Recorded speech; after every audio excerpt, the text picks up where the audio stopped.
If you do these things, you're going to be way ahead of everyone else in Phase 2 of Season Discovery. My name is Javier, and I aim to make everything as easy as possible for you in World of Warcraft, Classic and Retail. The first thing I want to show you is this lovely sleeping bag that I seem to be, just see my little stubby toes poking out here. This sleeping bag is going to give you this buff up here, Well Rested. Experience gains increased by 3%. It does stack to 1, 2 and 3%. Hopefully we can use this in the later phases as well. So how do we get it? First off, if you are Alliance, you're actually going to want to do the opposite of what I'm about to do. You're going to want to do step 2 and then this step. If you're Horde, you're going to come here first and then do the next step, if that makes sense. So we're just at this crossroads here to Duskwallow Marsh in the Barrens, and there is this charred remains here, and you're going to right click it, and that's going to give you a quest called and that note you found, okay? Step 2 then for Horde, we're going to come to here in Westfall. It's on the farm here where this little green dot is. I am putting coordinates, by the way, down below in the description. And then you're just going to click this burned out remains again. And that is going to give you a new one, a new quest. You complete that, accept the next one, and off we go to step 3. Now on to step 3, and we're going to go to the Stone Talon Mountains, just outside Sunrock Retreat here, where you can see on the path, there is this path going up into the hillside. We're going to follow that path. You can see on my map here where I've put in the TomTom command, we are having to go right the way across the mountainside from this side to that side here. It is, oh my god, I'm going to fall off. It is quite a long walk. And finally, when you get here, you're going to see this little encampment here. And then we can just right click on Pocket Litter, make sure you pick a reward and then complete quest. And then you're going to get another quest called Scramble, accept that. And then we're just going to continue on. You can just come up this little ledge here.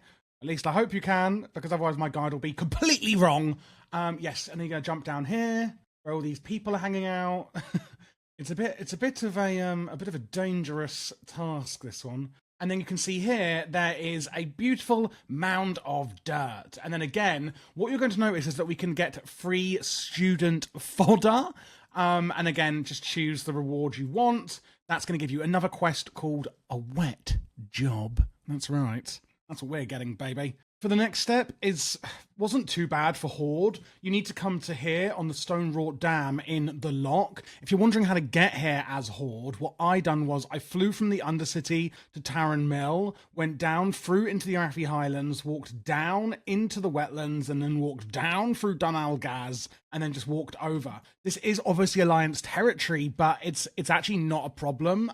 It's literally fine. And then you're going to right-click this carved figurine, where we're going to get a hickory pipe and some rumsy rum light. Complete that, and then it says water spray dampens the air. View is incredible. And where we're going to go next is going to be back up to Hillsbrad. Okay, we have finally reached the last step, and you're going to want to come to Hillsbrad and go right up to the Forodin Wall here on the map, and you're going to jump up on this dirty old cart. Oh my gosh, it's a bit of parkour. And then once you're up here, oh my gosh, how'd you get up here, guys? It's really embarrassing. And finally, once you make it up, oh my god, that just took me like 10 years of my life. Wait, do we have to do more parkour? I love how I'm telling you guys the guide, and I'm like, can you guys help me? Okay, this bit's a lot easier. Yeah, okay, that was the only difficult bit. Okay, yeah, it was. I was like, I'm not sure.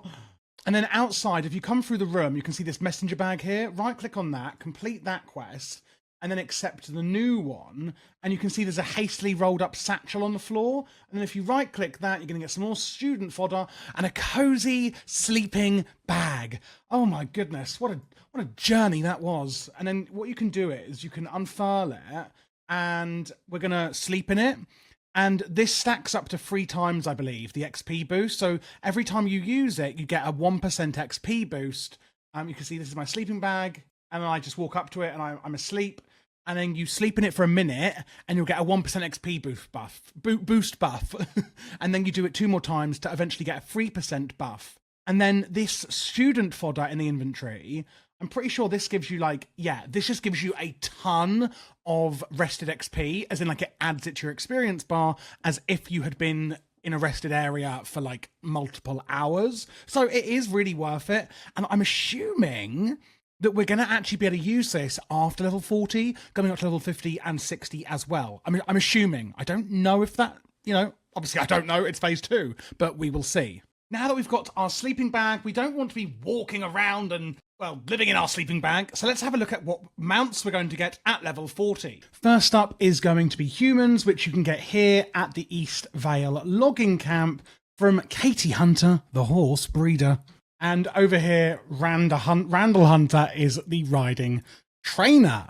Then if you happen to be a little dwarf, then just outside of Ironforge, there's someone called the Amberstill Ranch, just over here above the Golbalar Quarry. That's where you're going to get your rams. If you're of the gnome variety, then this other small building in this area of the world, this is where you get your Meccano Striders. There's these people, Bingy and Millie. Okay, these are the Meccano Striders. Next up onto Night Elf. So here we are. It is in the Cenarian Enclave, just over here in Darnassus, of course. And I must say, don't we all just agree that Night Elves have the most beautiful mounts in the game? Now let's go and have a look where we're going to get the Horde mounts from. Starting off with Orcs, it's actually somewhere you're already going to be, which is the Valley of Honor in Orgrimmar, just over here for the Warwolves. If you are a troll, it is just down the road in Sen'jin Village, just down from Orgrimmar.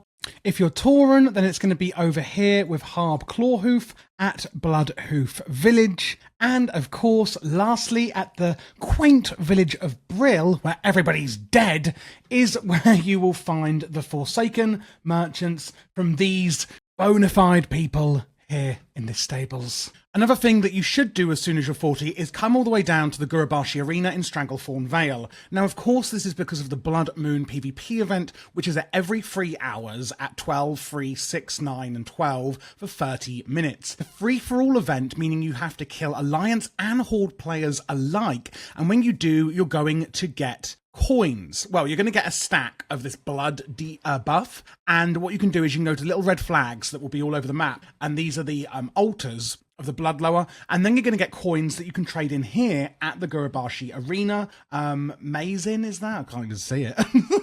And you can see here you're going to get some really good best in slot items that I have actually covered in my class guides. Make sure to check those out on my channel. So you can see here things like the Bloodrot Cloak, the Blood Covenant Seal. These are really, really good and best in slot items here that are going to be best for every class, and some of them are class specific. If you don't care too much about PvP, then, of course, you don't have to do it. But another good thing that you can do about these is if you haven't got the money for a mount, you can actually get mounts this way. There's the Whistle of the Mottled Blood Raptor and also the Reins of the Golden Saber Cat, meaning that if you are gold poor like me, because I've only got 37 gold right now, you actually don't have to save up a ton of gold. You can just come here and do a load of PvP and actually get the mounts and all of this best in slot gear as well. Another thing you could be doing once you get to level 40, or actually before, is making sure that you are starting off with your best foot forward for Gnomegan. And what do I mean by that?